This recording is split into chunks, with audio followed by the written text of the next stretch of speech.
అందరూ లేచి నిలబడినట్టయితే ఉత్తర ప్రత్యుత్తర వాక్యాలను చదువుకుందాం.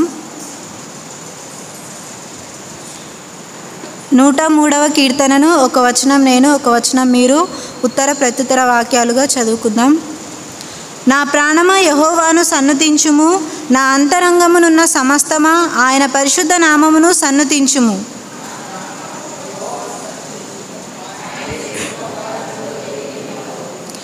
ఆయన నీ దోషములన్నింటినీ క్షమించువాడు, నీ సంకటములన్నింటినీ కుదుర్చువాడు.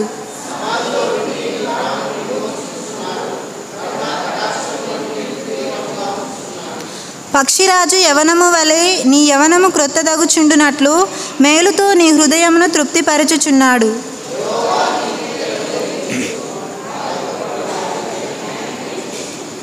ఆయన మోషేకు తన మార్గములను తెలియజేసెను, ఇశ్రాయేలు వంశస్థులకు తన క్రియలను కనపరచెను.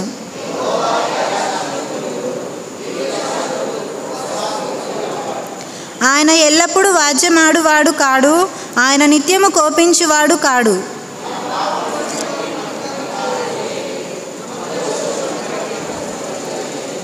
భూమి కంటే ఆకాశము ఎంత ఉన్నతముగా ఉన్నదో ఆయన యందు భయభక్తులు గల వారి ఎడల ఆయన కృప అంత అధికముగా ఉన్నది.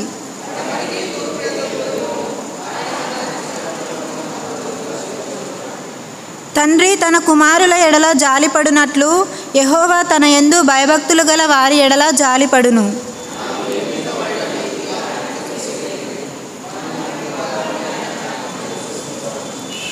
నరుని ఆయువు గడ్డి వలెనున్నది, అడవి పువ్వు పూయునట్లు వాడు పూయును.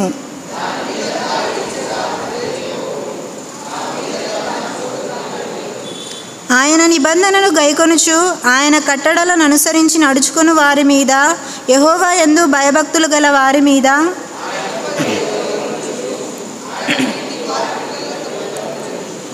యెహోవా ఆకాశమందు తన సింహాసనమును స్థిరపరిచి ఉన్నాడు, ఆయన అన్నింటి మీద రాజ్య పరిపాలన చేయుచున్నాడు.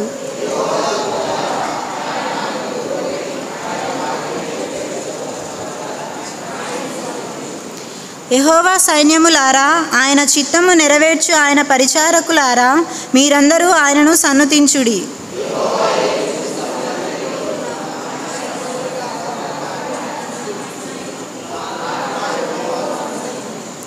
దేవుడు తన పరిశుద్ధ వాక్యాన్ని దీవించునుగాక. అలాగే అందరూ ఒక 5 నిమిషాలు నిల్చున్నట్టయితే దేవుడు ఇంతవరకు మన జీవితంలో చేసిన మేళ్ళని బట్టి ఆయనకు కృతజ్ఞతాస్తుతులు చెల్లించుదాం. మొదటగా దేవుడు గత వారమంతా మనల్ని కాచి కాపాడి మరి ఒక దినాన్ని ఇచ్చినందుకు ఆ దేవాది దేవునికి థ్యాంక్స్ తెలియజేద్దాం. నిజంగా ఈ సమయంలో ఎంతోమంది తమ సమయాన్ని వృధా చేసుకొని ఉంటుండగా నిన్ను నన్ను ప్రేమించి తన సన్నిధిలో ఈ విధంగా నిల్చోబెట్టిన విధానాన్ని బట్టి ఆయనకు స్తుతి చెల్లించుదాం. దయచేసి ఎవరు మౌనముగా ఉండక ఆయన సన్నిధిలో మనం ఆయనను స్తుతించే వారం కాబట్టి మనందరం మన నోళ్లను తెరిచి ఆయనకు స్తుతులు చెల్లించుదాం. నిజంగా మనం ఈ సమయంలో ఇక్కడ నిలబడి ఆయనను స్తుతిస్తున్నామంటే అదంతా ఆయన ఇచ్చిన కృపనే కాబట్టి అందును బట్టి ఆయనకు స్తుతి చెల్లించుదాం.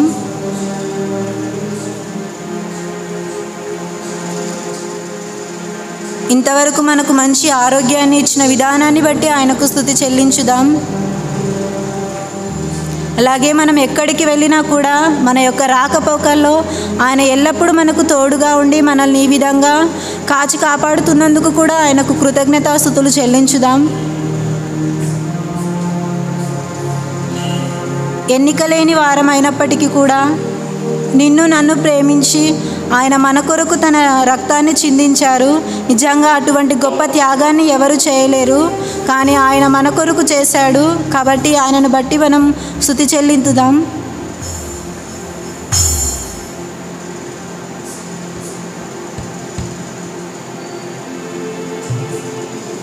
అలాగే రోజు రోజు ఎన్నో యాక్సిడెంట్స్ అంటూ ఎన్నో మనం వింటూ ఉన్నాం. కానీ మనల్ని ఇంతవరకు ప్రేమించి మనకు మంచి ఆరోగ్యాన్ని ఇచ్చారు. అది కేవలం ఆయన కృప మాత్రమే. అందును బట్టి ఆయనకు స్తుతి చెల్లించుదాం.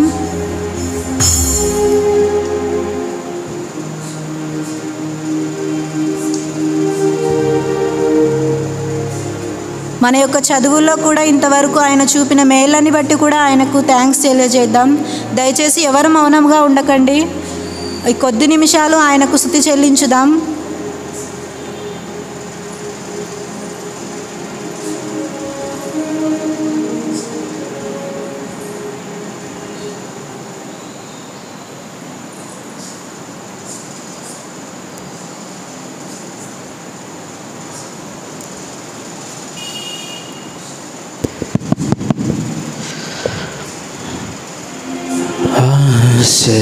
ఆశ్చర్యమైన ప్రేమ కల్వరిలోని ప్రేమ, మరణము కంటే బలమైన ప్రేమది, నన్ను జయించే నీ ప్రేమ. మరణము కంటే బలమైన ప్రేమది, నన్ను జయించే నీ ప్రేమ. ఆశ్చర్యమైన ప్రేమ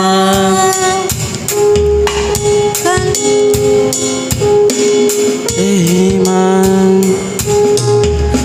మరణము కంటే బలమైన ప్రేమ, నన్ను జయించే ప్రేమ.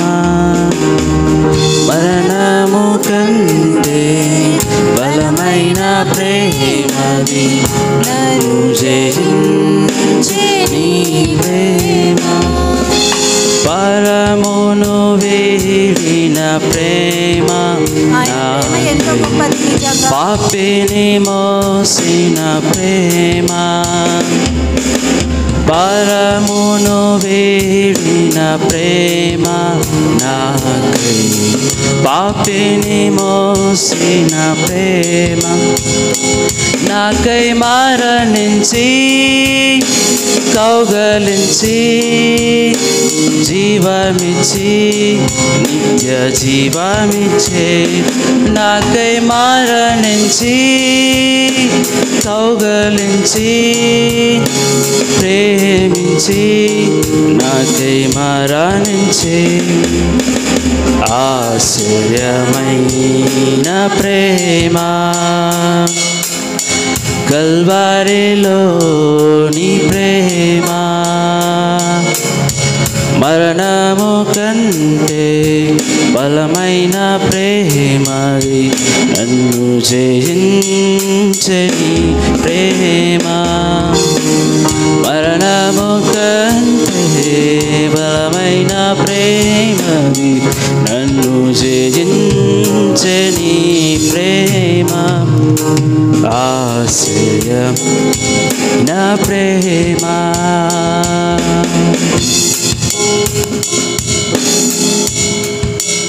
మమ్మల్ని మిక్కిలి ప్రేమించిన మా ప్రియ పరలోకపు తండ్రి, నీ నామానికి వేలాది వందనాలు తండ్రి. గడిచిన కాలము మొదలుకొని నేటి వరకు మమ్మల్ని మీ కృపలో కాచి కాపాడిన విధానాన్ని బట్టి నీకు స్తుతులు స్తోత్రాలు తండ్రి. అవును దేవా, ఈ దినాన్ని చూడక ఎంతోమంది మరణించారు తండ్రి. కానీ అటువంటి లెక్కల్లో మమ్మల్ని ఉంచకుండగా మమ్మల్ని సజీవ సాక్షులుగా నీ రెక్కల చాటున భద్రపరిచిన విధానాన్ని బట్టి నీకు స్తుతులు స్తోత్రాలు తండ్రి. అవును దేవా, మరి ఈరోజైతే మంగళవారం కనుక బయట ఉన్న యవనస్తులందరూ తండ్రి వారికి మీరు ప్రేరేపణ కలిగించి నీ సన్నిధానానికి రావడానికి మీరు కృపను చూపండి నాయన తండ్రి. అలాగే వచ్చిన ప్రతి బిడ్డని బట్టి కూడా ప్రార్థిస్తున్నాం తండ్రి. మరి వాక్యాన్ని తండ్రి నీ దాసుని ద్వారా మేము వింటుండగా తండ్రి, ఆ వాక్యాన్ని మా జీవితంలో మేము అప్లై చేసుకొని దాని ప్రకారం నడవడానికి తండ్రి మీరే మీ సహాయాన్ని మీ కృపను చూపండి నాయన తండ్రి. దయతో ముందున్న ప్రోగ్రాం అంతటిని తండ్రి నీ చేతులకు అప్పగిస్తూ ఎలాంటి డిస్టర్బెన్స్ లేకుండా తండ్రి మీరే మీ సహాయాన్ని మీ కృపను చూపుతారని నమ్ముచు ఈ కొద్ది ప్రార్థనను అజ్జడైన యేసుక్రీస్తు నామంన ప్రార్థించి అడిగి వేడుకొని పొందిన మా గొప్ప తండ్రి, ఆమేన్. దయచేసి అందరు కూర్చోండి. ఈరోజు మనకు మెసేజ్ తీసుకోవడానికి మన మధ్యలో పాస్టర్ సుదర్శన్ గారు ఉన్నారు. పాస్టర్ సార్ ముందుకు రావాలని కోరుచున్నాము. ప్రోగ్రామ్ని లీడ్ చేయడానికి మన మధ్యలో బ్రదర్ అఖిల్ ఉన్నారు. బ్రదర్కి ఈ యొక్క సమయాన్ని అప్పగిస్తున్నాను.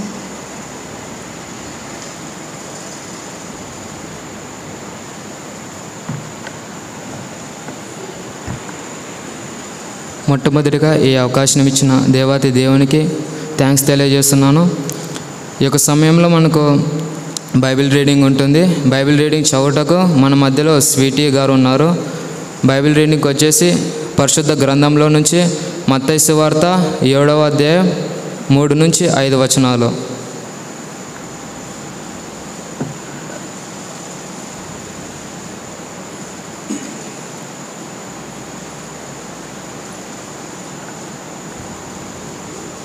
దేవుడు నాకు ఇచ్చిన అవకాశాన్ని బట్టి దేవునికి వందనాలు చెల్లిస్తున్నాను. పరిశుద్ధ గ్రంథంలో నుంచి మత్తయి సువార్త 7వ అధ్యాయం 3 నుంచి 5 వరకు చదువుకుందాం. నీ కంటిలోనున్న దూలం నెంచక నీ సహోదరుని కంటిలోనున్న నలుసును చూచుట ఎలా? నీ కంటిలో దూలం ఉండగా నీవు నీ సహోదరుని చూచి నీ కంటిలోనున్న నలుసును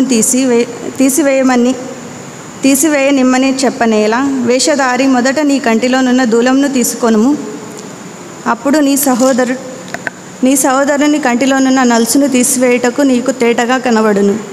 దేవుడు ఈ కొద్ది వాక్యాన్ని దీవించునుగా.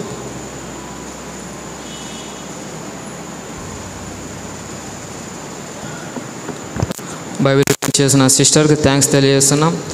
ఇప్పుడు మనం ప్రాముఖ్యమైన సమయంలోకి వచ్చినాం కనుక మీ మొబైల్స్ని స్విచ్ ఆఫ్ మోడ్లో పెట్టుకోవాలని కోరుకుంటున్నాను. ఈ యొక్క సమయంలో మనకు వాక్యం చెప్పుటకు మన మధ్యలో సుదర్శనం సార్ గారు ఉన్నారు. ఈ యొక్క సమయాన్ని సార్కి అప్పగిస్తున్నాం.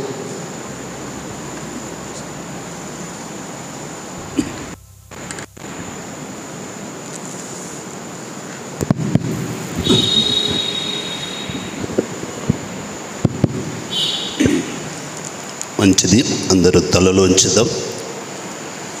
దేవుని సహాయం, పరిశుద్ధాత్మ యొక్క నడిపింపు కొరకు ప్రార్థన పూర్వకంగా దేవుని వాక్యాన్ని విందాం. పరమ తండ్రి, పరిశుద్ధుడా, మీ వందనాలు చెల్లిస్తున్నాం. దేవా, మరింతవరకు మీరు స్తుతింపబడ్డారని, గణపరచబడ్డారని నమ్ముతూ మా స్తుతులన్నిటిని మీకే చెల్లిస్తూ, వాక్యమై నా దేవ, వాక్యము ద్వారా మాతో మీరు మాట్లాడమని కోరుతున్నాం. నిలబడిన నన్ను మరుగు చేది ఆత్మచేత అభిషేకించి మాట్లాడమని సహాయం చేయమని, అన్ని విషయాలు మీరే మహిమ పొందుతారని నమ్ముతూ రావలసిన వారిని నడిపించమని యేసు నామంలో ప్రార్థించి వేడుకుంటున్నాం పరమ తండ్రి, ఆమేన్. మంచిది. దేవుని యొక్క మహా కనికరమును బట్టి, ఆయన చూపిన ప్రేమను బట్టి, ఆయన సన్నిధిలో మనమందరం చేరి ప్రభును స్తుతించడానికి, ధ్యానించడానికి దేవుడిచ్చిన ఈ గొప్ప తరుణాన్ని బట్టి, సమయాన్ని బట్టి ఆయన స్తుతిస్తూ ఎందరికో లేని ఈ గొప్ప ధన్యత మనకిచ్చారు. ఎంతమంది ఇది గొప్ప ధన్యతగా భావిస్తారు? ఎంతమంది ఇది గొప్ప ధన్యతగానే భావిస్తారు? అంతమంది. ఎందుకంటే దేవుని వాక్యం మనకు సెలవిస్తుంది కదా, ఆయన సన్నిధిలో ఒక దినము గడుపుట 1000 దినాలు, ఒక గంట గడుపుట 1000 గంటలతో సమానం. అలాంటి గొప్ప సమయాన్ని బట్టి కూడా మనం ఎంతో ధన్యులం. అసలైన ధన్యులు ఎవరు తెలుసా? అసలైన భాగ్యవంతులు ఎవరు తెలుసా? ప్రభు సన్నిధిలో ఉన్నవాళ్ళే. ప్రభు సన్నిధి లేకుండా, దేవుడు లేకుండా నువ్వు ఎంత గొప్పవాడైనా ఆయన దృష్టిలో భాగ్యవంతుడు కాదు అని దేవుని వాక్యం మనకి బోధిస్తుంది. సరే, చదివిన వాక్యాన్ని మత్తయి సువార్త 7వ అధ్యాయం 3వ వచనాన్ని మనం చదువుకుందాం. మత్తయి సువార్త 7వ అధ్యాయం 3వ వచనం. ఎవరైనా చదవగలిగిన వారు ఒకవేళ మైక్లో చదివి నాకు సహకరించాలని మనం. మత్తయి సువార్త 7వ అధ్యాయం 3వ వచనాన్ని. నీ కంటిలోనున్న దూలము నెంచక నీ సహోదరుని కంటిలో ఉన్న దూలమును ఎంచక నీ సహోదరి కంటిలో ఉన్న నలుసును చూచుట ఎలా. ఇక్కడ ప్రభు అయిన యేసు క్రీస్తు ఆయన ఎవరి గురించి ఈ మాట మాట్లాడుతున్నాడంటే, తన కంటిలో దూలమని గమనించుకోకుండా నీ సహోదరి కంటిలో ఏం చూస్తున్నాడంట? నలుసు. తేర చూడటం ఎలా? ఒక మాట మనం చెప్పాలంటే, వీళ్ళు ఎలాంటి వారంటే, వారి కంటిలో పెద్ద దూలం ఉంటుందంట. ఎదుటి వారి కంటిలో ఏముంటుందంట? చిన్న నలుసు ఉంటుందంట. తనలో ఉన్నది చూసుకోడు కానీ ఎదుటి వారిలో ఉండే చిన్న ఆ నలుసును నువ్వు ఎలా చూచుకుంది. అందుకే ఈ వచనాన్ని బట్టి నీవు ఎలాగా ఉండాలో, ఏ విధంగా నువ్వు చూసుకోవాలో అనే మీద ఒక 3-4 విషయాలు ధ్యానం చేద్దాం. ఈ మాట నాకు దేవుడిచ్చిన ఉద్దేశం ఏమిటంటే, ఎవరి చూసినా ఎవరిని అడిగినా వారు ఇలాగున్నారు, వాళ్ళు ఈ విధంగా ఉన్నారు, వాళ్ళు ఈ విధంగా ప్రవర్తిస్తున్నారు, ఈ విధంగా మాట్లాడుతున్నారు, ఈ విధంగా నడుస్తున్నారు, వాళ్ళు ఇలాంటి వారు, వాళ్ళు అలాంటి వారు, అని చాలా వింటుంటాం. ఇందులో నుంచి దేవుడు నాకు అందించిన మాట ఏమిటంటే, వాళ్ళు ఎలా ఉన్నారన్నది ప్రాముఖ్యత కాదు, నువ్వు ఎలాగుండావు అన్నది ప్రాముఖ్యత. నీవు దేవుని ఎదుట ఎలాగున్నావు అనేది దేవుని కావలసినది. నీ ఎదుటివాడు దేవుని ఎదుట ఎలాగున్నాడు అనేది దేవునికి కావలసినది కాదు. అందుకే నీ కంటిలో ఉన్న దూలమని నీవు ఎంచక నీ ఎదుటి వానిలో ఉన్న నలుసుని ఎలా. అలాగే కిందకి వెళితే యేసు ప్రభు ఇలాంటి వారిని ఏమన్నాడంటే, కపట భక్తులు, వేషధారులు, వీరికి ఆ విధంగా. ఎందుకు యేసు ప్రభు అలాగ వాళ్ళని అనడానికి కారణం ఏమిటంటే, వారు దోషులై ఉండి కూడా ఇతరులకు తీర్పు తీర్చడానికి ముందుంటాడు. అవునా కాదా? తను మాత్రం ఎలాంటి వాడని గ్రహించడు. తనలో ఉన్న ఆ పాప దోషాన్ని మాత్రం తనలో ఉంచుకొని ఎదుటివానికి తీర్పు తీర్చడానికి సిద్ధంగా ఉంటాడు. ఎదుటివాని ప్రశ్నించడానికి, విమర్శించడానికి ఒక మెట్టు ముందే ఉంటాడు కానీ వెనక్కున్నాడు. ఒకరిని నేను అనేటప్పుడు వారు ఎలాంటి వారు అనుకోవడం దానికంటే నేను ఎలాంటి వారు అనుకోవడం మంచిదా? ఇది ఎక్కడ లేదు. ఇది అవునా కదా? ఎక్కడనుందా? మనకు వచ్చేదంతా ఇదే. ఆమె, అతడు, ఇలా ఇదే. వారితో మనకు వచ్చిందేమి, నేను ఎలాగున్నాను దేవుని ఎదుట అనుకునే వాళ్ళు మాత్రం చాలా మట్టుకు తక్కువ.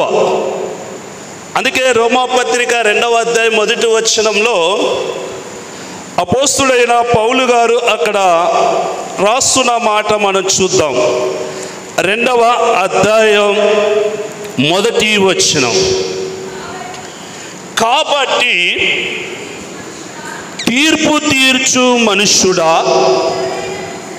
నీవు ఎవడైనా సరే నిర్ణీతుడవై ఉన్నావు, దేని విషయంలో ఎదుటివానికి తీర్పు తీర్చున్నావో దాని విషయంలో నీవు నేరస్తుడు అని తీర్పు తీర్చుకొనుచున్నావా? ఏలనగా ఈ వచనాలన్నిటిని చూస్తే ఎదుటివాని కాదు, నిన్ను నీవు ఒక్కసారి ఎలాగుండవో పరిశీలించుకో. ఎదుటివానికి కాదు నువ్వు తీర్పు తీర్చవలసినది, నిన్ను నీవు తీర్పు తీర్చుకో. ఎదుటివానికి కాదు నువ్వు విమర్శించవలసినది, నిన్ను నీవు విమర్శించుకో. ఎదుటివాడు ప్రార్థన చేస్తాడో చేయడో అనవసరం, కానీ నీవు ప్రార్థన చేస్తున్నావో లేదో చూసుకో. ఎదుటివాడు ఈ సహవాసానికి వస్తాడో రాడో అది అవసరంగా, నీవు వస్తున్నావా లేదనేది చాలా అవసరం. నీవు రాకుండా ఎదుటి వాళ్ళని విమర్శించుట, నీవు రాకుండా ఎదుటివాని తీర్పు తీర్చుట, నీవు రాకుండా ఎదుటివాని ఏలెత్తి చూపించుట, ఇది ఎంతవరకు న్యాయం? అనేవాడు ఫస్ట్ నీవు అది కలిగి ఉండాల, అనేవాడు ఫస్ట్ నీవు పాటించి ఉండాల, అనేవాడు నీవు దానికి కట్టుబడి ఉండాల. నీవే లేకున్నప్పుడు ఎదుటివాని అనడానికి కూడా నీకు అర్హత లేదు. అవునా కదా? నీవు ఇలాగుండవు, నీవు ఇలాగుండవు, నీవు ఈ విధంగా ఉండవు, నీవు ఈ విధంగా వెళ్తావు, నీవు ఈ విధంగా ఉంటావు అనే వారిగా ఎక్కువైపోయినారు. కానీ నేను ఎలాగ ఉండాలనేది విషయాన్ని చాలా మట్టుకు ఈ విషయంలో వెనకబడారండి. ఈ విషయంలో ఒకవేళ నన్ను అడిగితే అందరు ఎక్కడున్నారంటే 0 క్లాస్లో ఉన్నారు. ఏ క్లాస్లో ఉన్నారు? ఏ క్లాస్లో? ఎందుకమ్మా 0 క్లాస్లో? ఎందుకమ్మా? మీరేమో పై స్థాయి ఉన్నారని కూడా అస్సలేదు. అందుకే మరొక మాట పౌలు గారు ఒక మాట అంటాడు, ఫిలిప్పీలకు రాసిన పత్రిక 2వ అధ్యాయం 3వ వచనంలో.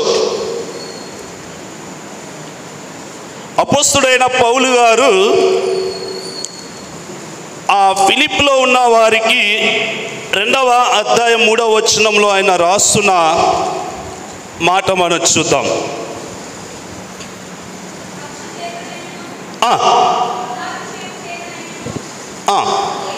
కక్ష చేతనను హృదయాతిశయము చేతనని ఏమి చేయక వినయమైన మనసు గలవారి ఒకని కంటే ఒకడు తన కంటే యోగ్యుడని.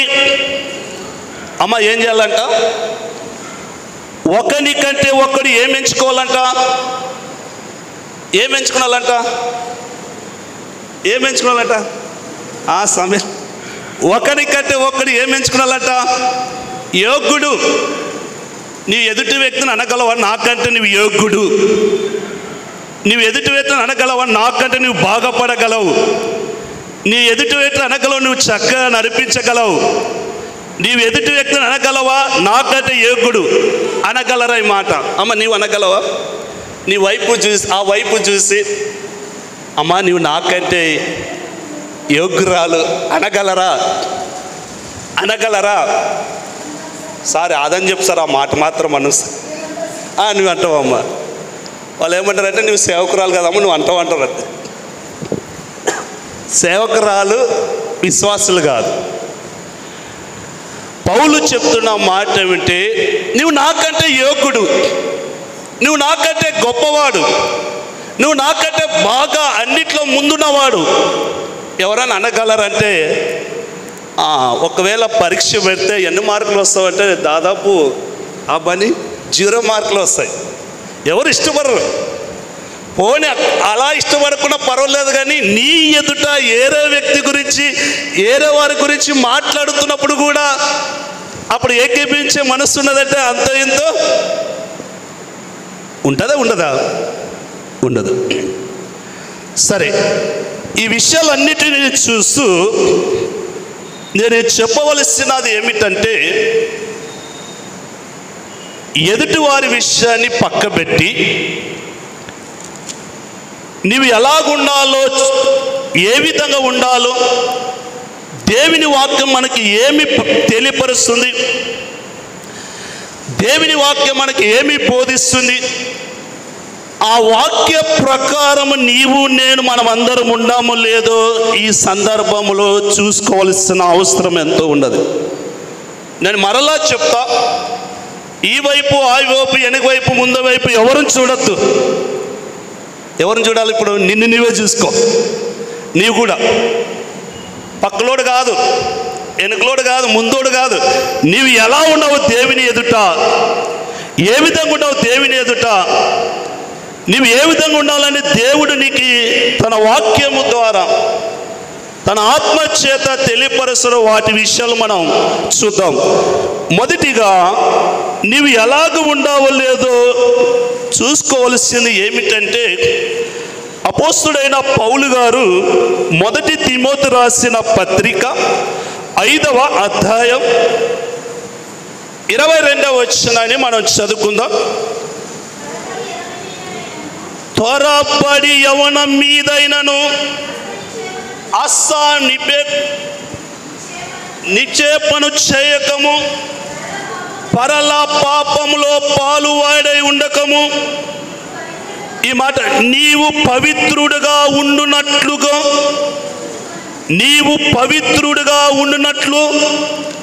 చూసుకో. దేవుని వాక్యం సెలవిస్తుంది, వాక్య ప్రకారం నీవు దేనికి త్వరపడి ఏది నువ్వు చేయక మాట్లాడక పరుల పాపములో పాలువాడై ఉండక నీవు దేవుని ఎదుట పవిత్రుడుగా ఉండునట్లుగా చూసుకో. ఎవరి ఎదుట? దేవుని ఎదుట. ఎలాగుండట? దేవుని ఎదుట నీవు ఎలాగుండట మనం చూసుకోవాలని పౌలు గారు తిమోతికి రాస్తున్నాడు. నీవు దేవుని ఎదుట నీవు పవిత్రుడుగా ఉండునట్లుగా చూసుకోవాలి. పరుల పాపములో నీవు పాలువాడై ఉండక, ఇతర విషయంలో నీ పాలుపాల్సుడై ఉండక, ఇతరులతో నీవు కలయకుండా నీవు ఎలాగుండాలనేది చూసుకోవాల్సిన మొదటి మాట ఏమిటి? ఆయన ఎదుట నీవు పవిత్రుడిగా ఉండావా లేదా? దేవుని ఎదుట నీవు ఎలాగ ఉండావా లేదా అది చూసుకోవాల్సిన బాధ్యత ఎవరిదంటే నీదే. నేను ఎలాగ ఉన్నాను దేవుని ఎదుట, మనుషుల మధ్య నేను ఎలాగున్నాను, ప్రజల ఎదుట నేను ఎలాగున్నాను. అందుకే యెషయా ప్రవక్త ఒక మాట అంటాడు, అయ్యో నేను ఎలాంటి వాణి, నేను అపవిత్రుని, నేను ఎలాంటి వాణి, ఎలాంటి వారి ప్రజల్లో నేను నివసిస్తున్నాను. యెషయా ప్రవక్త అంటాడు కదమ్మా, నేను అపవిత్రుని, నేను నివసిస్తున్న ప్రజలందరూ ఎలాంటి వారంటే అపవిత్రులైన వారు. ఆ సందర్భాన్ని, ఆ దర్శనాన్ని ఆ ప్రవక్త ఆ సమయంలో చూసినప్పుడు తన దేవుని ఎదుట నేను పవిత్రుని కాదు, నేను అపవిత్రమైన కలిగిన మనుష్యుని, నేను దేవుని ఎదుట సరైన వ్యక్తి కాదు, నేను నివసిస్తున్న ప్రజలు కూడా అలాంటి వ్యక్తులు కాదు. ఈ మాట తన నోటితో ఒప్పుకున్నట్లుగా మనకు 6వ అధ్యాయంలో కనబడుతుంది. అదే విషయానికి వస్తే ఈరోజు దేవుని ఎదుట ఆ ప్రవక్త, ఆ భక్తుడు తను ఎలాంటి వాడు గ్రహించినట్లుగా నీవు కూడా గ్రహించాలని దేవుని వాక్యం సెలవిస్తుంది. ఆయన అన్నాడు, నేను మాత్రం అపవిత్ర అనగానే మిగతా వాళ్ళ గురించి మాట్లాడలేక్కువ. ఆయన ఆ విధంగా దేవుని ఎదుట నేను అపవిత్రుడు అనడానికి కారణం అంటే ఆయన వాక్యపు యొక్క వెలుగులో చూశారు. నువ్వు ఎలాంటి వ్యక్తి నువ్వు చూడగలసింది దేవుని వాక్యం ద్వారా, దేవుని వాక్యంలో తప్ప నువ్వు ఎలాంటి వాడని తెలిసిపోతుంది. అందుకే మోషే గారు ప్రార్థన చేస్తాడు, నైనా మా రహస్య పాపములన్నీ ఎక్కడ కనబడుతున్నవి? మోషే ప్రార్థన. అమ్మ అందరు లైన్లో ఉన్నారా? అమ్మ, మేము రహస్యంగా చేసే పాపాలన్నీ ఎక్కడ కనబడుతూ అంటాడు? దేవుని యొక్క ముఖ కాంతిలో కనబడుతున్నావని అంటాడు. అంటే ఆయనకు అర్థమైపోయింది ఏమిటంటే, నేను ఎంత రహస్యంగా చేయాలనుకున్నా అది దేవునికి కనబడుతుంది. మరొక భక్తుడు అంటాడు, నేను ఆకాశంకి వెళ్ళాలనుకున్నాను, అక్కడ నీవు ఉండవు. సముద్రంలో కింద ఉన్న ఆ భాగానికి వెళ్ళాలనుకుని అక్కడ ఉన్నావు. ఏదో ఈ ప్రాంతాన్ని మార్చి మరొక ప్రాంతానికి, మరొక పట్టణానికి వెళ్ళాలనుకున్నావు. ఎక్కడికి వెళ్ళినా అంత నీవే ఉండేవి ప్రభువా. ఏ వైపు చూసినా నీ ఉండవు ప్రభువా అంటూ నీకు మరుగైనది ఏదియో, ఆయనకు మరుగైనది ఏదైనా ఉందా? కొంతమంది ఈ చోట మనుషులు ఉంటారని తప్పించుకొని మనుషులు కనపడనంత దూరంగా వెళుతారు. అవునా కదా? మనుషులు ఎదుట ఒకవేళ చేయడానికి ఇష్టపడరు, కానీ మనుషులు లేని చేట చేయడానికి ఇష్టపడతారు. అందుకే రాత్రికాల సమయంలో దేవుని ఎదుట నీవు పవిత్రుడిగా ఉండవో లేదో చూసుకోవలసిన సమయం అని దేవుని వాక్యం మనకు సెలవిస్తుంది. ఇదే పౌలు గారు ఎఫెసు రాసిన పత్రిక 5వ అధ్యాయం 11వ వచనంలో ఆయన మాట్లాడుతున్న మాట మనం చూద్దాం. అపోస్తుడైన పౌలు గారు ఎఫెసులకు రాసిన పత్రిక 5వ అధ్యాయం 11వ వచనాన్ని మనం చూద్దాం. నిష్కలంకమైన అంధకార క్రియలో పాలువారే ఉండక వేటిని ఖండించాలంట? నిష్ఫలమైన అంధకార క్రియలో పాలువారే ఉండక వాటిని ఖండించు. నీ వాటిలో పాలువాడైతే, అలాంటి క్రియలో నీవు కలిగి ఉంటే, అలాంటి క్రియలో నువ్వు పాలువారి ఉండని ఎడల వాటిని ఖండించు. వాటిని ఖండించలేకపోతే దేవుని ఎదుట నీవు పవిత్రంగా పరిశుద్ధంగా ఉండలేవు. అందుకే పౌలు అంటాడు, వీటన్నిటిలో మీరు పాలువారి ఉండక ఉండాలంటే వాటిని ఖండించాలి. వాటిని మీరు ఖండించినప్పుడు దేవుని ఎదుట మీరు పవిత్రంగా పరిశుద్ధంగా ఉండడానికి అవకాశం ఉంటుంది. ఈరోజు ఎక్కడ మనం ఉంటున్నాము, దేనిలో పాలు భాగస్తులు అవుతున్నాం, దేనిలో మనం కలుస్తున్నాం, ఎవరితో మనం ఉన్నాం, దేనిని ఖండించలేకపోతున్నాం, దేనిని మనం సరిగా చూసుకోవాలి, ఆలోచన చేయాల్సిన విషయం. దేవుని వాక్యం మనకు సెలవిస్తున్నట్లు ఏమిటంటే, నీవు దేవుని ఎదుట పవిత్రుడిగా ఉండినట్లు, ఇతర యొక్క పాపములో పాలివాడిగా ఉండకున్నట్లు, అంధకార క్రియలో పారువై ఉండకుండా ఖండించేవారుగా ఉన్నట్లయితే నీవు దేవుని ఎదుట పవిత్రంగా ఉంటావని దేవుని వాక్యం సెలవిస్తుంది. అదే పౌలు గారు, అపోస్తుడైన పౌలు గారు తీతుకు రాసిన ఒక మాట మనం చూద్దాం. 1వ అధ్యాయం 5వ వచనంలో, నేను నీకు ఆజ్ఞాపించిన ప్రకారం లోపముగా ఉన్న వాటిని దిద్ది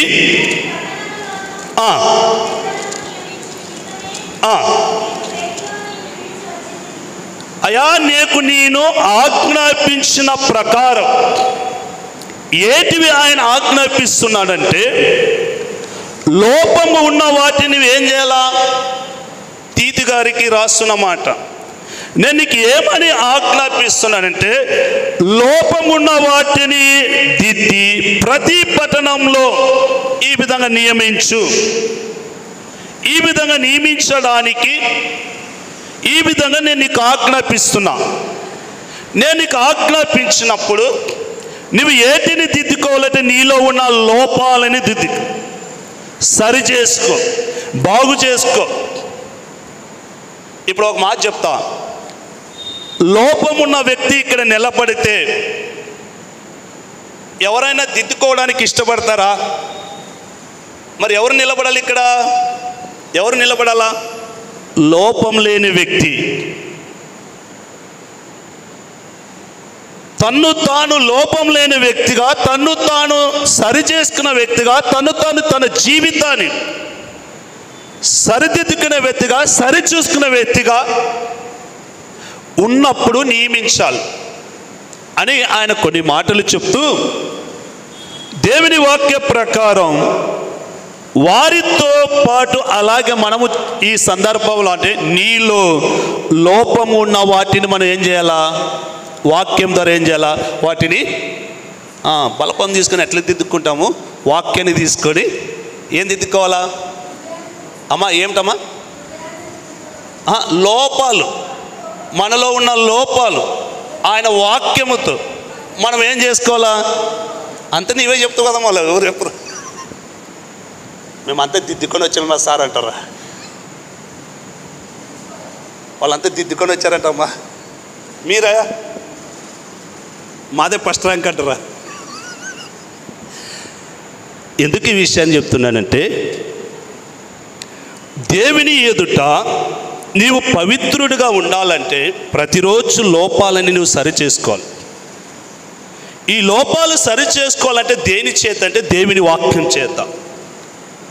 ఎప్పుడైతే వాక్యం చేత నువ్వు సరి చేయబడతావో, నీ లోపాలు దిద్దుకుంటావో, ప్రభు ఎదుట నీవు పవిత్రుడిగా నిలబడడానికి దేవుడు శక్తిని ఇస్తాడు. నిన్ను నీవు ఇప్పుడు ప్రతిరోజు మనకు ఒకటి ఉంది, ఉదయం లేగానే మనం ఏం చేయాలా? ప్రార్థన చేసుకోవాలా, వాక్యం చదువుకోవాలా. ఎందుకోసమమ్మా? మీరు ఎందుకోసం వాక్యం చదువుతారు? ఆ రోజుల్లో క్షేమం ఉండడానిక? అంతే కదా. ఎంతమంది రోజు బైబిల్ చదువుతారో ఒకసారి చేయాలి పైకెత్తండి. ఇదే అయితే ఎక్కువ ఉన్నది. అంటే సగం ఎత్తులు సగం చదువుతున్నారా? ఎట్లా ఫుల్? ఎందుకమ్మా ప్రతిరోజు మనము వాక్యాన్ని చదవాలి, ప్రార్థించుకోవాలి, ఈ విధంగా సహవాసం కలిగి ఉండాలంటే, ఒకవేళ అమ్మగారు చెప్పినట్లుగా వాక్యము మనలో ఉన్నవి ఏం చూపిస్తుంది? అదే యాకోబు అంటాడు కదా, ఒక మనిషి అద్దం ముందు నిలబడినప్పుడు తన శరీరంలో ఉన్న లోపాలని చూపిస్తుంది లేదా అమ్మా? ఒక మనిషి ఎక్కడ నిలబడినప్పుడు కనీసం 5 లేక 10 నిమిషాలు నిలబడి వచ్చింటారు. యాడా? అద్దం ముందు నిలబడి సరి చేసుకొని వచ్చారు, మంచిదే. మరి వాక్యం అని అద్దం ముందుకు వచ్చినప్పుడు సరి చేసుకోలేదా? అది బయటిది కాదు, లోపలిది, హృదయం అది. అందుకే యాకోబు గారు అంటారు, ఒక వ్యక్తి ఈ సమాజంలో ఉన్న అద్దం ముందు నిలబడి తను ఎలాంటి వాడు సరి చేసుకుని తర్వాత అటు వెళ్ళిన తర్వాత తను ఎలా ఉన్నాడో ఏమవుతాడంట? మరిచిపోతాడంట. మనం కూడా అంతే. దేవుని వాక్యం ముందు ఉన్నప్పుడు మనం ఎలాంటి వారు సరి చేసుకోకపోతే, దేవుని వాక్యం ముందు ఉన్నప్పుడు మనలో ఉన్న లోపాలని మనం సరి చేసుకోకపోతే, అద్దం ముందు నిలబడిన వ్యక్తి, వాక్యం మీద నిలబడిన వ్యక్తి ఇద్దరు ఒకటే. అది మనలో ఉన్న లోపాన్ని చూపిస్తే, దేవుని వాక్యం హృదయంలో ఉన్న ప్రతిదీ చూపిస్తుందా లేదా? ఈ విధంగా ఎవరైతే ప్రతిరోజు వాక్యానికి సమీపంగా దగ్గర ఉంటూ తన జీవితంలో ఉన్న లోపాలని సరిచేసుకుంటూ, తన జీవితంలో ఉన్న బలహీనతలు సరిచేసుకుంటూ, తన జీవితంలో దేవునికి దూరమై వాటిని సరిచేసుకుంటూ, తన జీవితంలో దేవునికి మరీ ఎక్కువ దగ్గర ఉండడానికి సరిచేసుకుంటూ, ఆ వ్యక్తి దేవుని ఎదుట పవిత్రుడిగా నిలబడతాడు. ఏదో పాటలు పాడితే మనం ఆయన ఎదుట పవిత్రంగా నిలబడతామంటే నీ మూర్ఖత్వం. ఏదో వాక్యాన్ని చదివితే దేవుని ఎదుట నువ్వు పవిత్రంగా నిలబడతామంటే మూర్ఖత్వం. ఏదో నేను యవన సహవాసంలో ఉన్నాను, నేను పవిత్రుడు అనుకుంటే మూర్ఖత్వం. నువ్వు ఒకవేళ పరిచర్య చేసేవాడుగా ఉంటూ నిన్ను నీవు పవిత్రంగా అనుకుంటే అది మూర్ఖత్వం. దేవుని వాక్యము ద్వారా నీ జీవితాన్ని, నీలో ఉన్న లోపాలని ఎప్పుడైతే సరి చేసుకుంటావు, అప్పుడు దేవుని ఎదుట ఎలాగుంటావు? పవిత్రుగా నిలబడతావు. నీవు ఇలాగ వాక్యము ద్వారా నిన్ను నీవు చూసుకోకుండా ఆయన ఎదుట పవిత్రుడిగా నిలబడడానికి ఆస్కారము లేదు. ప్రతిరోజు దేవుని వాక్యం మనల్ని హెచ్చరిస్తుంటుంది, మనల్ని సరిచేస్తుంటుంది. ఈ రోజు కన్నా నువ్వు సరి చేసుకో, ఈ రోజు కన్నా నువ్వు దిద్దుకో, ఈ రోజు కన్నా విడిచిపెట్టు, ఈ రోజు కన్నా దూరంగా ఉండు. మన జీవితంలో ఉన్న ప్రతిదీ ఎత్తి చూపించినప్పుడు, వాటిని సరి చేసుకున్నప్పుడు ప్రభు ఎదుట నీవు పవిత్రుడిగా ఉంటావని దేవుని వాక్యం మనకు సెలవిస్తుంది. రెండవ విషయాన్ని మనం చూద్దాం. లూకా సువార్త 11వ అధ్యాయం 35వ వచనాన్ని మనం చదువుకుందాం. లూకా సువార్త 11వ అధ్యాయం 35వ వచనం.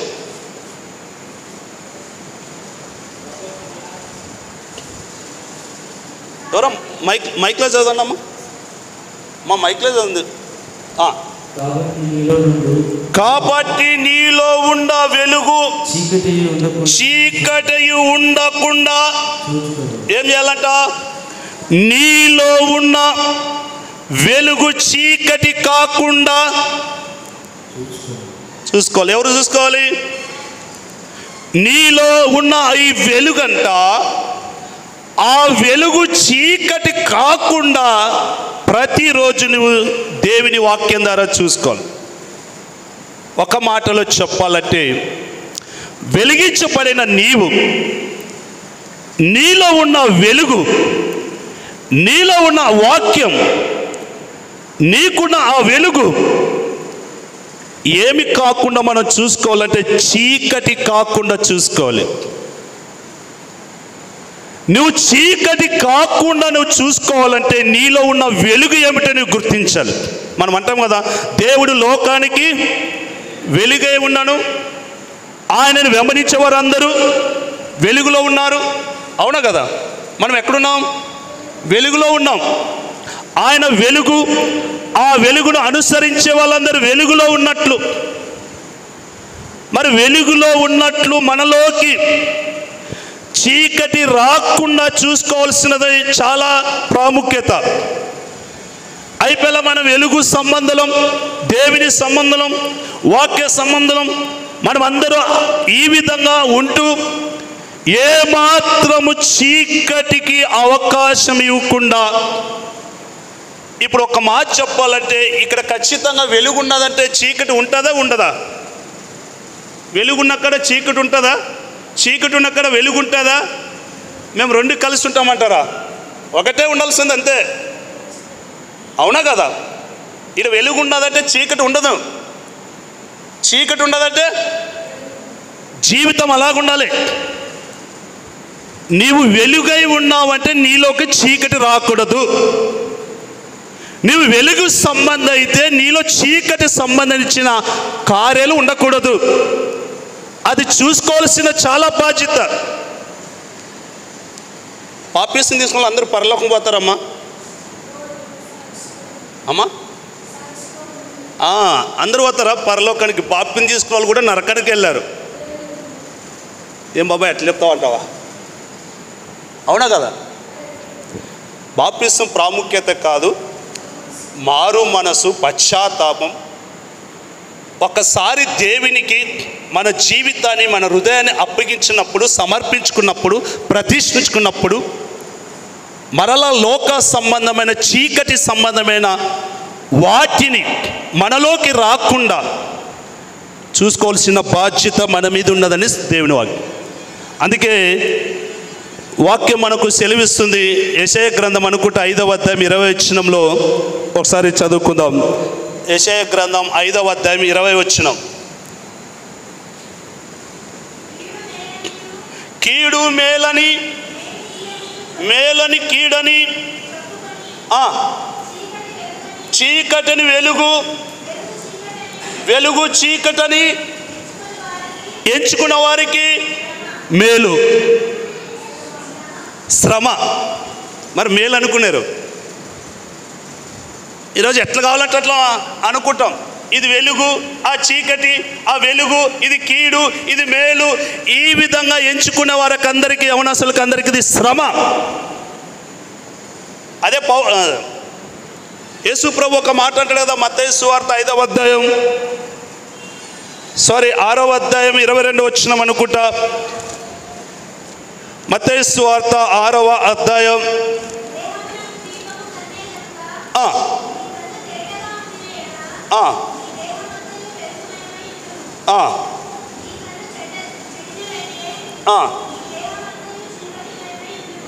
ఇక్కడ రాయబడిన సంగతి మనము ఆలోచన చేస్తే, నీ దేహానికి దీపము కన్నే కదా. నీ కన్ను తేటగా ఉండినలా నీ దేహమంతా వెలుగుమై ఉండెను. దేహానికి వెలుగు ఏదంటే కన్ను. ఇది ఎప్పుడైతే దీపముగా ఉన్న నీ కన్ను తేటగా ఉండిన ఎడల నీ దేహమంతా వెలుగుమై ఉండెను అన్నది. కిందే వస్తే నీ కన్ను చెడ్డదైతే నీ దేహమంతా ఏమవుతుంది? చీకటి అవుతుంది. ఒకవేళ ఇది వెలుగుగా ఉంటే ఈ కన్ను, ఈ దీపం, దేహమంతా ఎలాగుంటుంది? వెలుగుగా ఉంటుంది. ఇదే కన్ను ఇదే చెడ్డదై ఉంటే నీ దేహమంతా ఎలాగుంటుంది? చీకటై ఉంటుంది. చీకటి రాకుండా మనం చూసుకోవాల్సింది. నువ్వు వాక్యము ద్వారా చూసుకున్నప్పుడు, వాక్య ప్రకారం ఉన్నప్పుడు, అది నీకు వెలుగుగా ఉన్నప్పుడు నీ దేహమంతా వెలుగుమయమై నీ దేహమంతా చీకటి రాకుండా అది నీకు వెలుగుతుంది. అందుకే అంట కదా, నీ వాక్యం నా పాదములకు. ఎందుకు వాక్యం పాదములకు దీపం? దీపం యొక్క పని ఏమిటి? మంచి మార్గాన్ని నడిపిస్తుంది. చీకటి ఉన్న చోట్ల అది వెలుతురునిస్తుంది. దేవుని వాక్యం కూడా అలాంటిది. ఈరోజు ఈ యొక్క దేవుని వాక్యము మన దేహమంతకు వెలుగై ఉండాలంటే దీపం ఎలాగుండాలంట? వెలుగు. ఇది ఒకవేళ చెడ్డదై ఉంటే నీ దేహమంతా, అమ్మ అర్థమైందా? మరి దేన్ని ఎక్కువ మనం చూసుకోవాలి? దేహమంతా చీకటి కావాలంటే దేహమంతా చీకటి పనిలేల్సిన అవసరం లేదు. మరి ఏం చేస్తే చాలు? ఎస్, కన్ను. నీ దేహమంతా వెలుగుగా ఉండాలంటే నీ దేహమంతా వెలుగు ఉండాల్సిన అవసరం లేదు. జస్ట్ ఏది? నీ కన్ను. ఇది వెలుగు కలిగి ఉంటే నీ దేహమంతా వెలుగు, ఇది చీకటి కలుగుంటే నీ దేహమంతా చీకటం.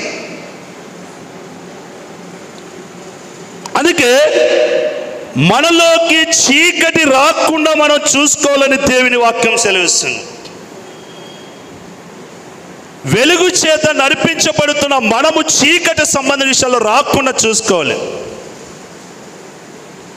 ఒక్కసారి మనము దేవునికి మనం అప్పగించుకున్నామంటే అయిపోయి, అంత నీదే ప్రభు అనాలా, నాదనాలా, అంతే. ఎవరి హృదయాలైతే ప్రభుని ప్రతిష్ఠించుకుంటారో వారికి ప్రభు ఎలాంటి వాడంటే నీవే ప్రభు అంటాడు. లేక నీ ప్రవక్తన అంతటికి ఆయన అధికారానికి నువ్వు ఎప్పుడైతే ఒప్పుకుంటావో నువ్వు ఆయన కింద నడుస్తున్నట్లుగా. నేను ఇంకా ఒప్పుకునిలే సారా అంటారు. ఎందుకంటే ఒప్పుకోవాలంటే చాలా విషయాలు ఉన్నాయి, అంత తొందరకి ఎందుకు అన్నట్లుగా ఉంటారు. అందుకే రెండు విషయాలు మీ ముందు ఉంచాను. నీవు ఎలాగ ఉండాలని చూసుకోవాలంటే మొదటి ఏమిటంటే నీవు పవిత్రంగా ఉండావా లేదా ఈ రోజైనా చూసుకో. నువ్వు దేవుని ఎలాగంటే వెలుగుగా ఉన్న నీవు చీకటి రాకుండా చూసుకో. నీ దేహాన్ని పాడు చేసే చెరిపే వాటిని ఏం చేయాలో దూరం. అందుకే మాట్లాడాడు పౌలు గారు. ఎక్కడి నుంచి నీ పారిపో యవనడా అన్నాడు. ఎక్కడి నుంచి? నీకున్న యవన ఎచ్చల నుంచి పారిపో అన్నాడు.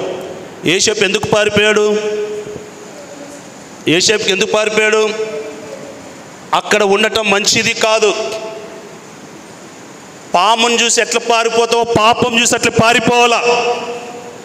పాముకి పాలు పోసానంటే పాపం నిన్ను కాటేస్తుంది, అవునా కదా? పాముకి ఎంత భయపడతావో పాపానికి అంతే భయపడాలి. ఆయన పారిపోవడానికి కారణం ఏమిటంటే తనలోకి చీకటి రాకూడదు. ఆయన అక్కడ నిలబడలేడానికి కారణం ఏమిటంటే తనలోకి చీకటి రాకూడదు. ఈరోజు నువ్వు ఎక్కడ నిలబడుతున్నావు? ఎక్కడికి వెళుతున్నావు? నీ జీవితంలోకి ఏమొస్తుంది? యోసేపు జీవితం అంత గొప్పది. నిలబడితే నాలోకి పాపం వస్తుంది, చీకటి వస్తుంది. అందుకే ఇక్కడ నిలబడటం అంత మంచిది కాదు, పారిపోవడమే మంచిది, పరిగెత్తడమే మంచిది. దేవుని వాక్యం. అందుకే ఓ తిమోతి పరార్, ఎక్కడి నుంచి? నీ యవన కోరికల నుంచి, ఆలోచనల నుంచి, తలపుల నుంచి పారిపో. పవిత్ర హృదయం కలిగిన వారితో నీవు స్నేహం చేయి. నీవు ఆ విధంగా ఉన్నప్పుడు నిన్ను నువ్వు కాపాడుకుంటావు. ఈరోజు మనం చూస్తే నిలబడవలు ఎక్కువ, పారిపోవలు తక్కువ. ఎందుకు నిలబడవలు ఎక్కువ అంటే, తన వెలుగుగా ఉన్న వ్యక్తి తన జీవితంలోనికి చీకటిని ప్రేమిస్తున్నాడు. పారిపోవాలి ఎందుకు తక్కువ అంటే, వెలుగుగా ఉన్న వ్యక్తి తన జీవితంలోకి చీకటి రాకుండా పారిపోతున్నాడు. నీవు ఎలాగుండవు దేవుని ఎదుట? దేవుని ఎదుట నీవు ఎలాగుండవు? ప్రభుని నమ్మితే సరిపోదు, ప్రభుని ఆరాధిస్తే సరిపోదు, ప్రభుని మహిమపరిస్తే సరిపోదు, ఒక గంట ప్రార్థన చేసుకుంటే సరిపోదు. నీలోకి చీకటి రాకుండా చూసుకోవడమే గొప్పది. దానియేలు గురించి మనకు తెలుసు కదా, అని ఏ పెద్ద సేవ చేశాడు ఆ ప్రాంతంలో? ఏం చేశాడు అంత పెద్ద సేవ? దానియేలు గురించి మనకు తెలుసు కదా, మంచి యవనస్తుడే. తన జీవితాన్ని ఆ ప్రాంతంలో, ఆ దేశంలో, ఆ ప్రజల మధ్య తనలోకి చీకటి రాకుండా, వాక్యానికి విరోధమైనవి రాకుండా, పరిశుద్ధమైన సంబంధించిన వాటిని కలిగి ఉన్నాడు. ఏ ప్రాంతంలో ఉన్నాడు? ఏ ప్రాంతం మనకు తెలుసు కదా. ఆ దేశంలో ఎలా ఉన్నాడు? రాజుగా ఉన్నాడా, బానిసగా ఉన్నాడా? ఎట్లున్నాడు దానియేలు ఆ ప్రాంతంలో? ఎందుకు అక్కడ వెళ్ళాడు? ఎందుకు వెళ్ళాడు అక్కడ? బానిసలుగా వెళ్ళారు. బానిస వెళ్ళిన వానికి అంత అవసరమా పరిశుద్ధంగా ఉండేది? నువ్వు బానిసగా వెళుతావు, యజమానిగా ఉంటావు, నాయకుడు ఉంటావు, అది కదా ప్రాముఖ్యత. ఎక్కడికి వెళ్ళినా నీవు వెలుగు కాబట్టి నీలోకి చీకటి రాకుండా చూసుకోవాల్సినది అవసరం. ఆ విధంగా తన్ని కాపాడుకున్నాడు. చివరికి ఆ దేశంలో ఉన్న ఆ రాజు ఏమన్నాడు తెలుసా? ఆ దేశానికి ఒక ప్రకటన చేశాడు. ఏమేం చేసేది తెలుసా? అందరికి రాండి అన్నాడు. ఏం రాజా అంటే, రే మీరు ఎవరినైనా పూజించాలనుకున్నారా? అవు రాజా. రే మీరు ఎవరైనా సేవించాలనుకున్నారా? అవు రాజా. ఎవరు రాజా? దానియేలు సేవిస్తున్న దేవుడే ప్రపంచ దేశంలో గొప్పవాడు అంటే ప్రకటించాడా దానియేలు అక్కడ నా దేవుడు గొప్పవాడని? మరి ఏం చేశాడు? తన జీవితము ద్వారా, తన జీవిత విధానం ద్వారా సర్వశక్తు దేవుడు ఏమిటో అక్కడ బయలుపరచబడాడు. సువార్త చేయలా, ఇలాంటి మీటింగ్ లేదు, ఇలాంటి వార్షిక స్కూల్కి లేదు, స్పెషల్ ప్రోగ్రాం లేవు. మరి ఎలా దేవుడు తన బయలుపరచబడాడు? ఎలాగ చూపించాడంటే తన జీవితమే, తనలోకి చీకటి రాకుండా. అందుకే పౌలు అంటాడు, నేను క్రీస్తు పోలి నడిచిన ప్రకారం మీరు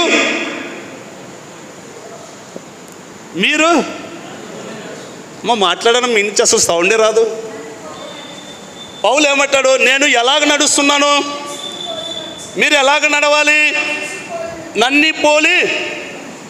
ఒకవేళ నీవు నిలబడి, అమ్మ మీ తరపున ఒకరు నిలబడి మీరు అనండి ఈ సమూహానికి, ఏమంటారు? నన్ను పోలి నడుచుకునండి. ఒకరు వచ్చి అనండి, నీవన ఇక్కడ వచ్చి ఒకరు అనండి, ఏమని? నన్ను పోలి నడుచుకోండి. అనగలరా? నువ్వు అంటావులా మమ్మీ, మీరు అనగలరా? పౌలులాగా అనగలరా? ఒకటి అంటాం కానీ 10 దొరుకుతాం మనము. ఎన్నంటాము? ఒకటి అనొచ్చు, నేను 7 వస్తాడని, 10 దొరుకుతాయి. కానీ పౌలు ప్రతి విషయంలో క్రీస్తు ఎలాగ నడిచాడు తను కూడా అలాగ నడిచాడు. కారణం ఏమిటంటే తనలోకి చీకటి రాకుండా వెలుగులాగే జీవించాడు. అందుకే కొన్ని సందర్భంలో శిష్యులు ఆయా ప్రాంతాలకు వెళ్ళి ప్రభుని ప్రకటిస్తుంటే వారిని ఏమన్నారంటే, ఇక్కడ గూడికి వచ్చిరా. ఎవరిలో? శిష్యులు అన్నారు కదా. భూమి తల క్రింది చేసే వాళ్ళు ఇక్కడ కూడా ఎవరు వాళ్ళు? వాళ్ళకు ఒక పేరు అన్నారు, క్రైస్తవులు అది దేని బట్టి వాళ్ళు దేని బట్టి ఇక్కడ కూడా వచ్చిన క్రైస్తవులు అన్నారు. దేని బట్టి? శిల వేసుకుందనుక. క్రైస్తవుడు అంటే శిల ఉండాలా? క్రైస్తవుడు అంటే కొన్ని గుర్తులు మనకి. క్రైస్తవులు అంటే ఇట్లుండాలా? దాన్ని బట్టి వీళ్ళు క్రైస్తవులు అని పిలవడు. దేని బట్టి?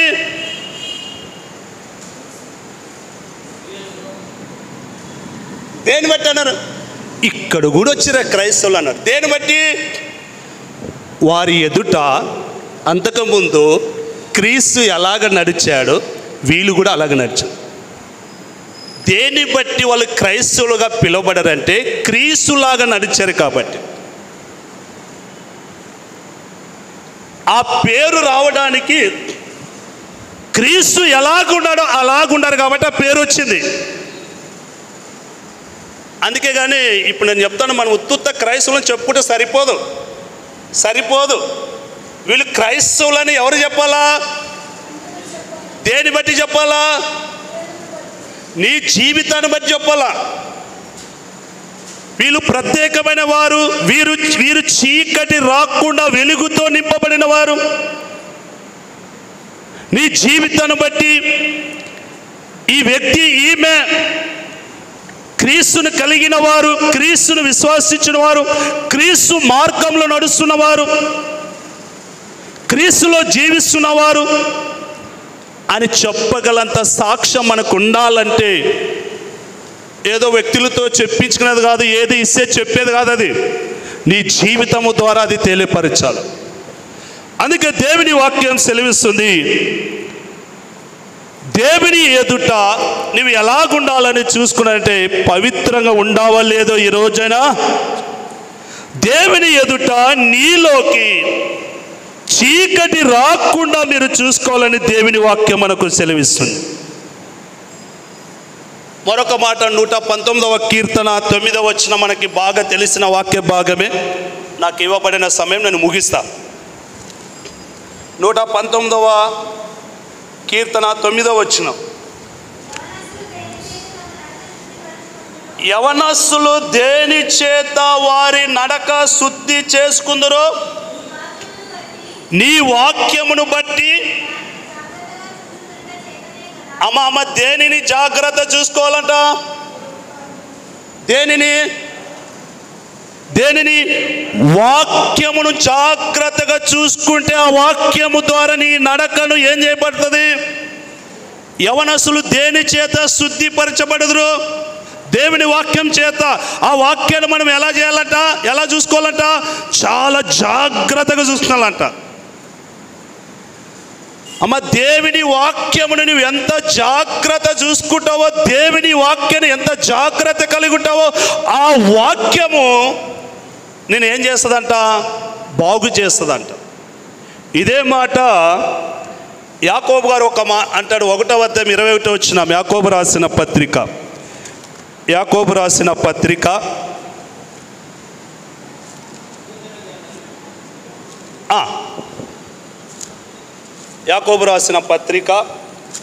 1వ అధ్యాయం 21వ వచనం. అందుచేత సమస్త కల్మషమును విరుగుచున్న దుష్టత్వమును మాని లోపల నాటబడిన ఇక్కడ నుంచి చూసుకో, మీ ఆత్మలను రక్షించుటకు శక్తిగల వాక్యమును సాత్వికంతో ఏదంట అంగీకరించాలంట? దేవుని వాక్యం అంట మీ ఆత్మలను రక్షించుటకు శక్తిగల వాక్యం. మీ ఆత్మలు రక్షించే ఈ శక్తిగల వాక్యమును మీరు అందరూ అంగీకరించుడి.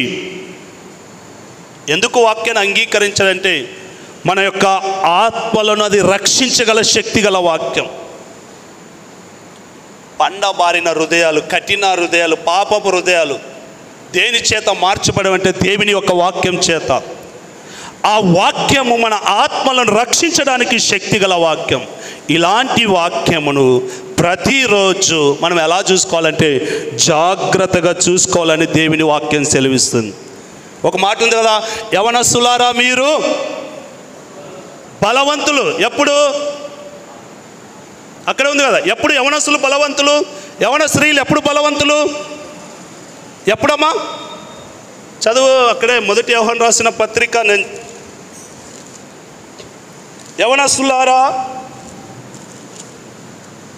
2వ అధ్యాయం 1 పత్రిక యోహాన్ 14వ వచనం.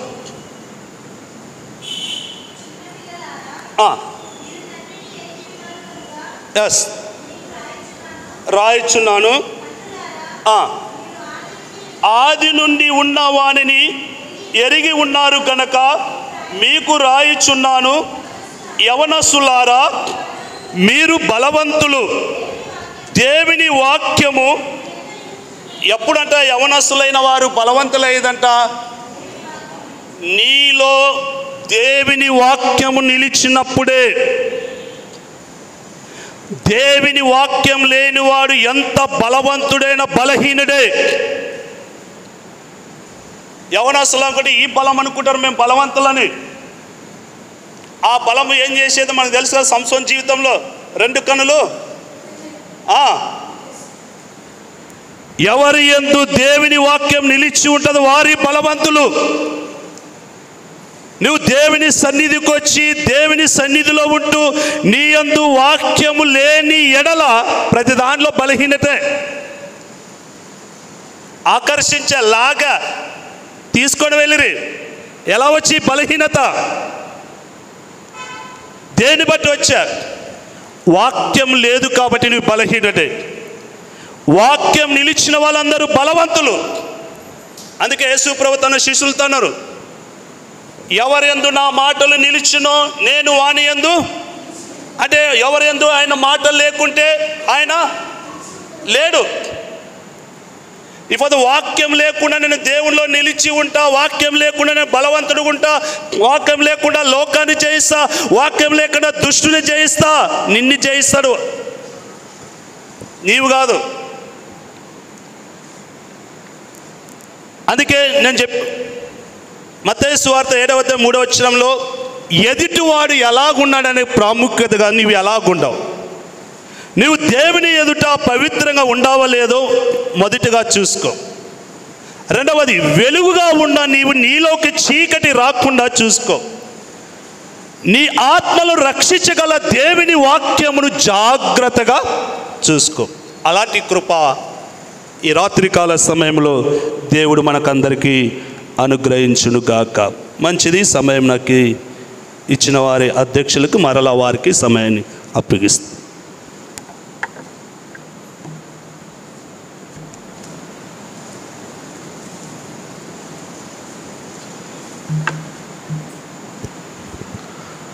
వాక్యం అందించిన సుదర్శనం పాస్టర్ సార్ గారికి ఎంపీ పట్టిన శ్రీ తరపున వందనం తెలియజేస్తున్నాం సార్. ఈ యొక్క సమయంలో మనకు ఆఫరింగ్ సాంగ్స్ ఉంటాయి. ఆఫరింగ్ సాంగ్ పాడవలసి ఎవరైనా ప్రేరేపింపబడినారో పాడవలసిందిగా కోరుచున్నాం. బాయ్స్లో నుంచి గర్ల్స్లో నుంచి ఆఫరింగ్ పాడవలసిందిగా కోరుచున్నాం.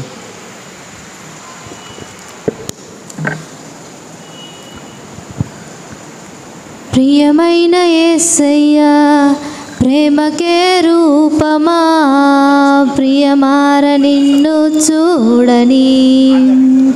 ప్రియమైన యేసయ్యా ప్రేమకే రూపమా, ప్రియమార నిన్ను చూడని. నా ప్రియుడా యేసయ్యా ఆశతో ఉన్నానయ్యా.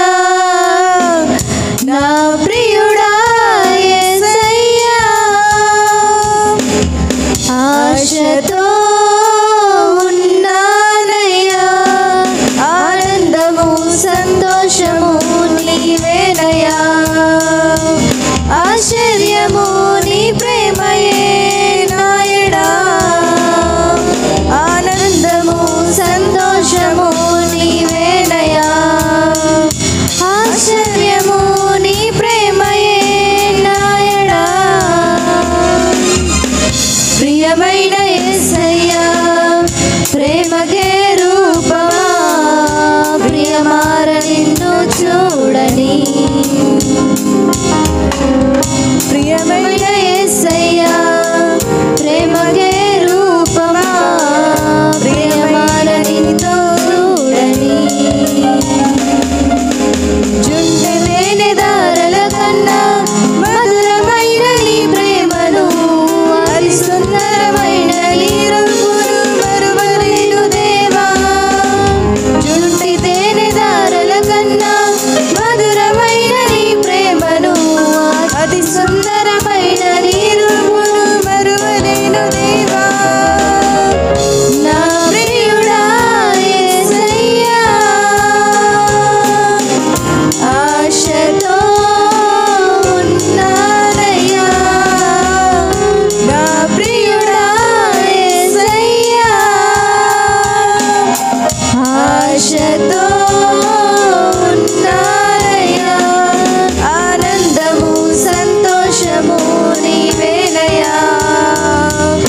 మొదటగా దేవుడు నాకు ఇచ్చిన అవకాశం బట్టి దేవునికి థ్యాంక్స్ తెలియజేస్తున్నాను.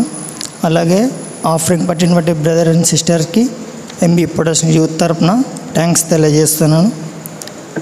అలాగే దేవుని కృపచేత మరి ఈ దినం యవ్వన సహవాసాన్ని చక్కగా జరిపించిన వెంటనే కూడా దేవునికి కృతజ్ఞతాస్తుతులు చెల్లిస్తున్నాను. అలాగే ఈ దినం వాక్యాన్ని మనకందరికీ చక్కగా చెప్పినటువంటి పాస్టర్ సుదర్శన్ సార్ గారికి ఎంబీ ప్రొడక్షన్ యూత్ తరపున వందనాలు, థ్యాంక్స్ తెలియజేస్తున్నాం సార్. అలాగే ఈ దినం చైర్పర్సన్గా చేసేటువంటి బ్రదర్ అఖిల్కి కూడా ఎంబీ ప్రొడక్షన్ యూత్ తరపున థ్యాంక్స్ తెలియజేస్తున్నాం. అలాగే కొన్ని ప్రకటనలు గమనించండి. ప్రతి మంగళవారం ఎంబీ ప్రొడక్షన్ యూత్ సాయంత్రం 7:30 నుండి 9 గంటల వరకు మరి మన ఎంబీ యెరూషలేం చర్చిలో జరుగుతూ ఉంది. అలాగే ప్రతి గురువారం సాయంత్రం 7 గంటల నుండి 8 గంటల వరకు ఎన్టీఆర్ కాలనీ చర్చిలో యవ్వన సహవాసం జరుగుతూ ఉంది. అలాగే ప్రతి శుక్రవారం కూడా సాయంత్రం 7 గంటల నుండి 8 గంటల వరకు మరి యవ్వన సహవాసం జరుగుతూ ఉంది. వీలైన వారు అక్కడ కూడా వెళ్ళి ప్రభు దీవెనలు పొందాలని ప్రభు పేరట మనవి చేస్తున్నాను. అలాగే డిఎస్సి ఎగ్జామ్ రాసేటువంటి బ్రదర్స్ కొరకు సిస్టర్స్ కొరకు ప్రార్థన చేద్దాం. అలాగే మన వ్యక్తిగత ప్రార్థనలు కూడా జ్ఞాపకం చేసుకుందాం. ఈ దినం యొక్క ప్రకటనలు ఇవి. ఈ సమయంలో మనమందరూ లేచి నిలబడదాం. మన మధ్యలో ఉన్నటువంటి పాస్టర్ సుదర్శన్ సార్ గారు చివరి ప్రార్థన చేస్తారు. పరలోక ప్రార్థనతో ఈ దినం యవ్వన సహవాసాన్ని ముగించుకుందాం.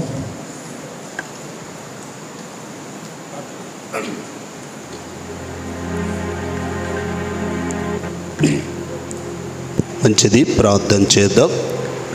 రేపు మరి మన ప్రార్థనలోంచి డిఎస్ ఎగ్జామ్ రాయిపోతున్న వారి క్షేమం కొరకు కూడా ప్రార్థన చేద్దాం. మరి ఎన్టీఆర్ కాలేజ్ నుంచి సౌజన్య సాగరు ఎగ్జామ్ రాయిపోతున్నారు. శాంతినగర్ చర్చిలో నుంచి లలితమ్మ ఎగ్జామ్ రాయిపోతున్నారు. ఇంకా చాలామంది ఉన్నారు. దేవుడు వారికి సహాయం చేయలాగన వారి క్షేమం కొరకు మనం ప్రార్థన చేయాలని, అందులో ప్రార్థనలు ఏకీభవించాలని ప్రభు పేరట మనవి చేస్తాం. కృపగల దేవ, పరిశుద్ధుడా, మీ వందనాలు. ఈ యొక్క కూడిక అంతటికి మీరు అధ్యక్షుడై ఉండి మీ ఆత్మచేత జరిగించినందుకు స్తోత్రాలు. ఆటలన్నిటిని బట్టి మీకు స్తుతులు. అయా, ఎదుటి వాణిలో ఉన్న నలుసు కంటే తనలో ఉన్న దూలంను గురించి విమర్శించుకోవాల్సిన సమయం. ఎదుటివారిని ఎదుట ఎలాగున్నారో లేదు అనేది కాదు, నేను ఏ విధంగా ఉండాలని తెలుసుకోవాల్సిన సందర్భం. అవును ప్రభువా, ఇతరుల వైపు మేము చూడకుండా నీ ఎదుట మేమందరం పవిత్రులుగా ఉండడానికి, మాలోకి చీకటి రాకుండా ఉండడానికి నీ వాక్యమును చాలా జాగ్రత్తగా చూసుకోవడానికి మీ సహాయాన్ని దయచేయమని, ఈ మాటలను బట్టి నిన్ను స్తుతిస్తూ ప్రతి హృదయంలో ఫలింపు చేయమని కోరుతూ, తీయబడిన కానుకలు మరి పరిచర్య కొరకు వాడబడ్డానికి సహాయము దయచేయని, ఇచ్చిన వారిని బహుగా దీవించండి. ప్రతి మంగళవారం మరి ఎక్కువ మందితో యవనస్తులతో ఈ కూడిక జరుగులాగున సహాయము దయచేయని, అనేకులు మీ సన్నిధి ప్రసన్నత అనుభవించులాగున కృపను దయచేయండి. ప్రతి గురువారం ఎన్టీఆర్ కాలేజ్ చర్చిలో, ప్రతి శుక్రవారం శాంతినగర్ చర్చిలో జరుగుతున్న యవనస్తుల కూడికను బట్టి స్తోత్రాలు. ఆ ప్రాంతంలో అనేక మంది రావడానికి సహాయము దయచేయాలని ప్రార్థిస్తూ, దేవా మీ సన్నిధికి వచ్చిన వారందరి క్షేమం కొరకు ప్రార్థన చేస్తూ, రేపునైనా మా సంఘాల ద్వారా ప్రాంతంలో డిఎస్సి ఎగ్జామ్ రాయిపోతున్న వారందరి కొరకు ప్రార్థిస్తున్నాం. ఎంతో కాలము నుంచి ఎగ్జామ్ కొరకునైనా వారు ఎదురు చూశారు, కష్టపడారు, ప్రయాసపడారు. ప్రభువా, రేపు ఎగ్జామ్ రాస్తుండగా కావలసిన జ్ఞాపక శక్తిని మీరు దయచేయండి, కావలసిన ధైర్యము దయచేయండి, కావలసిన సహాయాన్ని మీరు అందించండి. ఏమాత్రం ఆలస్యం చేయకుండా, తొందరపాటు పడకుండా, నిర్లక్ష్యం చేయకుండా దేవా ముందుకు వెళ్ళడానికి సహాయము దయచేయండి. మా ప్రాంతంలో రాస్తున్న వారిని, రాయిపోతున్న వారందరినీ మీ చేతులకు అప్పగిస్తున్నాం. చదువుతున్న విద్యార్థులు కూడా జ్ఞాపం చేసుకునండి. వారు పై చదువులు చదవడానికి కావలసిన మీ సహాయాన్ని సమృద్ధిగా అందించమని కోరుతున్నాం.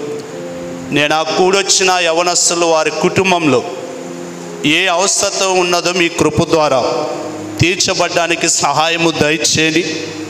వారు దేని కొరకు మీ సన్నిధిలో ప్రార్థిస్తున్నారు అది పొందుకోవడానికి సహాయము దయచేయమని కోరుతూ, దేవా వచ్చిన మాకందరికీ మీ దీవెనలు అనుగ్రహించండి.